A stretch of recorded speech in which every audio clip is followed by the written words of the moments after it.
সিরাজগঞ্জে ইকবাল মাহমুদ টুকুর সমর্থনে উঠান বৈঠক অনুষ্ঠিত।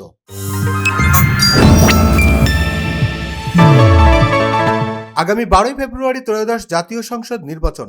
এরই ধারাবাহিকতায় নানা কর্মসূচির মধ্য দিয়ে গতকাল সোমবার বিকেল 4টায় 6 নং ওয়ার্ডে মোহাম্মদ ইয়াদ আলী নিল্লভ এর উদ্যোগে এক উঠান বৈঠক অনুষ্ঠিত হয়।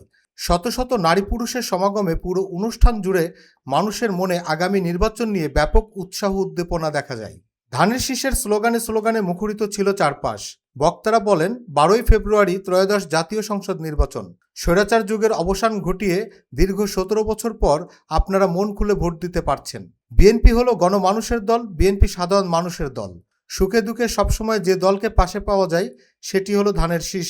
বক্তারা আরও বলেন, আপনারা সকাল সকাল ভোট কেন্দ্রে গিয়ে আপনার পছন্দের প্রার্থী ধানের শীষের ভোট দিবেন। অনুষ্ঠানের প্রধান অতিথি সারার মাহমুদ বলেন, আমরা সবসময় আপনাদের পাশে ছিলাম এবং ভবিষ্যতে থাকব। এই এলাকার মানুষ ইকবাল হাসান মাহমুদ টুকুর প্রিয় এলাকার মানুষ। আমি সকলের কাছে দোয়া চাই যেন আপনারা তাকে বিপুল ভোটে বিজয়ী করেন।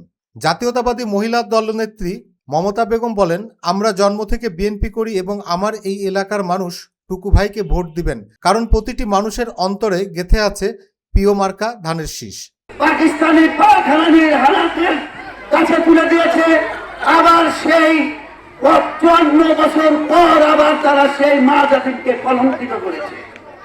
তাই আমার মা বোনদেরকে বলতে চাই, তারা যে মিশন নিয়ে নেমেছে, ইতিমধ্যেই আমার মা বোনদের কাছে অলরেডি জামাতের কিছু সমর্থক এই হেজাব পরা গিয়েছিল মনে হয়।